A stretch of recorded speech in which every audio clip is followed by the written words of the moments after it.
مولا محمد یعقوب مجاهد وایي د ځمکني حاکمیت په څیر به په هوایي حریم هم حاکمیت ترلاسه کړو.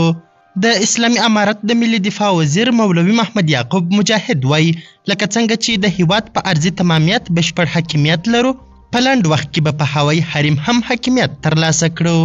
مولوي محمد یعقوب مجاهد د امنیت د ټینګښت په موخه د درې امنیتي او دفاعي ځواکونو په ستاین غونډه کې وویل چې ټول هیوادونه باید د افغانستان ارضي تمامیت او هوایي حریم ته درناوی وکړي.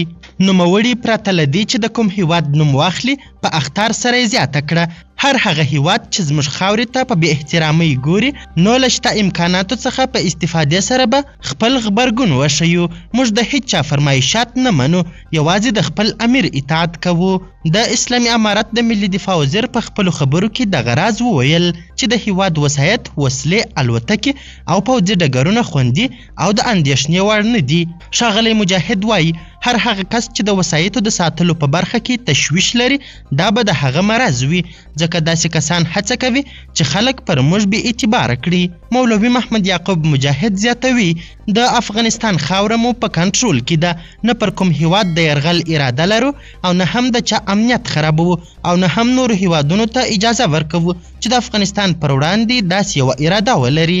د اسلامي امارت د ملي دفاع وزیر وایي چې امنیتي او دفاعي ځواکونه لکه مرمۍ چې په ټوپک کې دي دغه ډول د اسلامي امارت د مشر په اطاعت کې دي. د نوموړي په خبره د هیواد په هوایي قواو کې نظم رامنځته سوی او د دفاع وزارت پوهنتون هم بیرته فعال سوی دی چې پکې ډېر شمیر پیلوټان هم روزل سوي دي. د امنیت د ټینګښت په موخه د درې امنیتي او دفاعي ځواکونو په ستاین غونډه کې د اسلامي امارت د کورنۍ چارو وزیر سراج الدین حقانی هم په خبرو کې وویل چې اسلامي امارت په هیواد کې د میشتو خلکو، دولتي او غیر دولتي مؤسساتو د خوندیتوب مکلفیت لري. د نوموړي په وینا هره مسؤله اداره چې د ولس د امنیت د خوندیتوب په برخه کې بېغوري وکړي د مسؤلینو لخوا تر پوښتنې لاندې نیول کیږي.